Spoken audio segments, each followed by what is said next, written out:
বাংলাদেশ হেরে গেল টি-20 সিরিজটা ওয়েস্ট ইন্ডিজের সাথে এবং দ্বিতীয় টি-20 ম্যাচে ফার্স্টেরটা তো তাও আমরা বলতে পারি যে একটু ক্লোজ হয়েছিল। দ্বিতীয় টি-20 ম্যাচে অনেক আগে থেকেই মনে হচ্ছিল যে বাংলাদেশ ম্যাচটা হারতে যাচ্ছে। যদিও by the look of the score card আমরা 12, 13, 14, 15 ওই সময়ে ওই ওভারগুলোর সময় বাংলাদেশে যা স্কোর কার্ড ছিল, মাঠে যারা ছিল, একজন নিউট্রাল ফ্যানের পক্ষে বলা সম্ভব না যে বাংলাদেশ কেন হারবে আমরা মনে করছি, but we know Bangladesh what is capable of, মানে ওই জায়গা থেকে আমরা জানতাম যে ম্যাচটা আমরা তখন আসলে হারতে যাচ্ছিলাম। তো আনফর্চুনেটলি সেটাই হয়েছে। এবং যে সময় আমরা ভাবছিলাম যে টি-20টা এখন একটু সর্টেড, টানা কয়েকটা সিরিজ বাংলাদেশ জিতেছে, এশিয়া কাপেও অত খারাপ করে নাই, তখনই ঘরের মাটিতে এইভাবে একটা হার। এবং আমি ওয়েস্ট ইন্ডিজকে কোনোভাবে ছোট করে দেখছি না, কিন্তু এই হারটাতে বাংলাদেশের দায়টাই আসলে অনেক বেশি। আজকে সেটা নিয়ে আলোচনা করব এবং স্পেসিফিক একটা পয়েন্ট নিয়ে শুধু আজকে যদি আলোচনা করি, বাংলাদেশের ব্যাটিং এবং বাংলাদেশের ব্যাটিংয়ের মিডল অর্ডার, যেটা নিয়ে আমরা এশিয়া কাপের সময় থেকে এভাবেই আলোচনা করছিলাম। এবং আলোচনা করার সময় আমরা কিন্তু বারবার বলছিলাম যে তাওহিদ হৃদয় বাদে মিডল অর্ডারে আর কিছুই নাই। তাওহিদ হৃদয় এখনো আছে, কিন্তু তাওহিদ হৃদয়ও আসলে ওই জায়গা থেকে হি ইজ গোয়িং নোওয়্যার। হ্যাঁ, সামনের দিকেও আগাতে পারছে না, ওই জায়গায় আছে। সো তাওহিদ হৃদয় স্টিল এ ওয়ারি, এবং তাওহিদ হৃদয় বাদে বাদ বাকি সেগুলোও ওয়ারি। মানে এটার আসলে এটার রেজাল্টটা এটার সলিউশনটা কি হবে? প্রথমত আমার কাছে যেটা মনে হয় যে যখনই কোনো বিগ টুর্নামেন্ট আসে, বড় কোনো বৈশ্বিক আসর আসে, তার আগে ভাগেই এই ধরনের ইস্যুসগুলো শুরু হয়ে যায়। ফর এক্সাম্পল, যখন টি-20 ওয়ার্ল্ড কাপ আসবে, তখন হঠাৎ করেই টি-20 টিমের ফর্মটা নামতে থাকে, টিমের ভিতরে অনেক ধরনের কোন্দল শুরু হয়ে যায়, বিভিন্ন ধরনের ক্রাইসিস শুরু হয়ে যায়। বিভিন্ন অর্ডারে যে ব্যাটাররা এই বছরের শুরু থেকেই এতগুলো রান পেয়ে আসছে, এতগুলো ম্যাচ জিতে আসছে, ওরাই ট্রাবল মেকার্স হয়ে যায় বা তাদের কারণেই ক্রাইসিস তৈরি হয়ে যায়। So it's very normal for us. But এবারের যাত্রায় ঘটনাটা একটু ভিন্ন, কারণ আগের এডিশনগুলোতেও যদি তাকাই, সেখানে কিন্তু আসলে আমরা ব্যাকআপ নিয়ে চিন্তা করতাম না, আমরা যে কারেন্ট প্লেয়াররা আছে তাদের ফর্ম নিয়ে চিন্তা করতাম। সাকিব আল হাসান, মুশফিকুর রহিম, মাহমুদুল্লাহ রিয়া, তাদের আসলে ব্যাকআপ নিয়ে চিন্তা ছিল না, চিন্তাটা ছিল যে তারা কবে ফর্মে ফিরবে, তারা ফর্মে নাই কেন।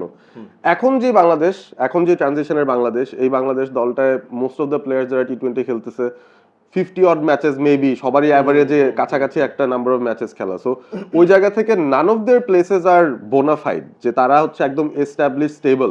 মানে এরকম একটা দুইটা প্লেয়ারের নামও বলা যাবে না অ্যাকচুয়ালি।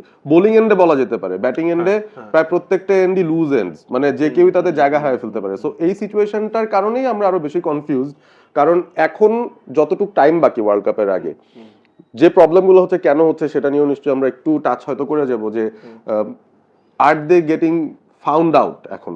মানে এক বছর আগের জাকের আলী, তার যে পারফরমেন্স, একই ধরনের ব্যাটিং করে হি ওয়াজ সাকসেসফুল, এখন কিন্তু একই ধরনের ব্যাটিং করে he is becoming very unsuccessful. রিজনটা কি সেগুলো নিশ্চয়ই নিয়ে আমরা কথা বলবো, বাট মোস্টলি আমার কাছে মনে হয় যে কারো প্লেসই নিশ্চিত না। এ কারণে আমরাও খুব সন্দিহান যে তারা কি আসলে থাকবে, মানে তাদেরকে নার্চার করা উচিত টিল ওয়ার্ল্ড কাপ, নাকি এখনো সুযোগ আছে টু ব্রিং সামওয়ান ইন, যাতে হচ্ছে এই মানে বিপদটা থেকে যেন আমরা বাঁচি। কারণ এই যে সাইফের ঢোকাটা আর কি, সোহানার সাইফের ঢোকা, সেটাও কিন্তু একটা ক্রাইসিস থেকে, যে অফ ফর্মে আছে প্লেয়াররা, ব্যাকআপ হিসেবে কাউকে আনি, এসে সাকসেসফুল হয়ে যাওয়ার পর within 2 months he is the main batter, বাদ বাকিরা বেঞ্চড হয়ে যাচ্ছে। সো এই জায়গায় একটা জিনিস একটু বলি, সাইফকে কিন্তু মূলত আনা হয়েছিল মিডল অর্ডারের একটা ব্যাকআপ হিসেবে, এবং সাইফ গত 1.5-2 বছর যেখানেই ক্রিকেট খেলেছে, বিভিন্ন ফ্র্যাঞ্চাইজ লিগসে, সে রংপুর রাইডারের হয়ে বা যেখানেই খেলুক না কেন, সে ওই 3 নম্বর 4 নম্বর ঘুরে ফিরে, কোথাও কিন্তু ওপেনিং হিসেবে খেলেনি। এবং নেদারল্যান্ডসের সাথে সিরিজটা, যেটা এশিয়া কাপের ঠিক আগে বাংলাদেশ খেললো, সেখানেও কিন্তু he played in the middle order and he performed well, মোটামুটিভাবে ম্যাচ শেষ করে আসছিল, এই ধরনের একটা ইনিংস ছিল। এশিয়া কাপেও শুরু করেছিল কিন্তু মিডল অর্ডারে, যখন দেখলো যে ইমনের কাছ থেকে একদমই কোনো রকম ডেলিভারি পাচ্ছে না, ওপেনিংয়ে আসলো, ওপেনিংয়ে হি পারফর্মড, এবং তখন ওপেনিংয়ে সে সেট হয়ে গেল। তো এখন যেই প্লেয়ারটাকে মিডল অর্ডারের জন্য নেওয়া হলো, তাকে এখন ওপেনিংয়ে যখন সেট করা হলো, মিডল অর্ডারে কিন্তু সে ভ্যাকুয়ামটা এখনো রয়ে গেল।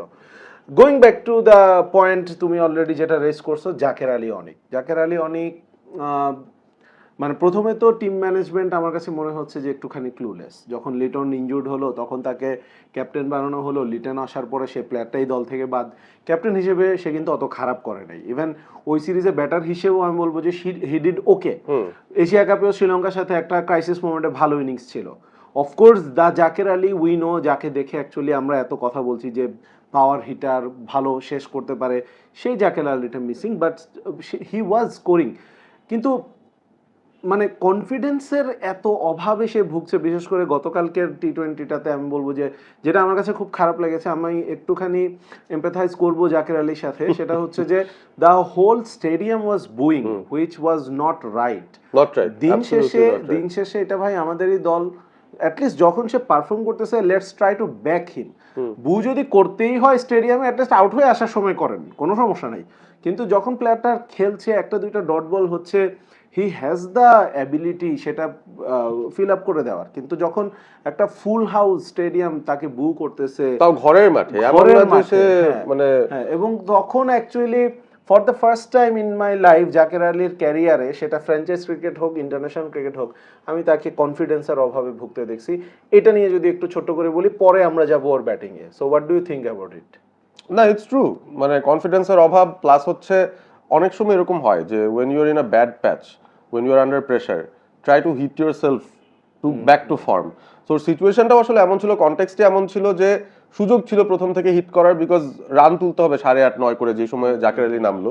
হি স্টার্টেড স্লো, কারণ ওই সাইডে একটা সেট ব্যাটার আছে, so that was logical enough. But ওই যে 12 ওভার থেকে 14 ওভারের ভিতরে তানজিদ তামিম আর জাকের আলী মিলে মাত্র যখন 5 রান নিল, they put a lot of pressure on themselves. এবং জাকেরের আসলে মানে আমার কাছে মনে হচ্ছিল যে he was just put in that place to fail once again. দর্শকরাও এখানে একটা কন্ট্রিবিউশন তাদের আছে, যে যেভাবে করে তারা তাকে ইনভাইট করলো মাঠে, যেই ধরনের একটা ইম্প্যাক্টে, এরপর আসলে একটা প্লেয়ার, একটা পারফর্মার, মানে আমাদের দেশের হয়ে পারফর্ম করতেছে, তাকে আমরা এত ডিসকারেজমেন্ট দিলে সে কোত্থেকে কনফিডেন্স পাবে ভাই? এমনিতেই বেচারা, যখন আমাদেরই তার উপর কনফিডেন্স নাই এবং সেটা সে একদম চোখের সামনে ফিল করতে পারতেছে, অপোনেন্টরাও তো খুব চার্জড আপ হবে। But ultimately he tried to hit his way out, but এতটাই বাজে ফর্মে আছে যে বলই ব্যাট লাগাতে পারেনি। মেবি একটা মিস টাইম শট আগে ভাগে খেলে আউট হয়ে যেতে পারতো, হি ওয়াজ গোয়িং ফর ইট, তাও হয় নাই। মানে he did not have a strategy or plan যে এইভাবে খেলবো, আস্তে টেম্পো বিল্ড করবো, এরকম না। প্রথম বল থেকে he was going for it, just লাগতেছিল না, এই জন্য he played all those deliveries. So out of form, out of touch and also out of favour, সেটাও বলা যায়।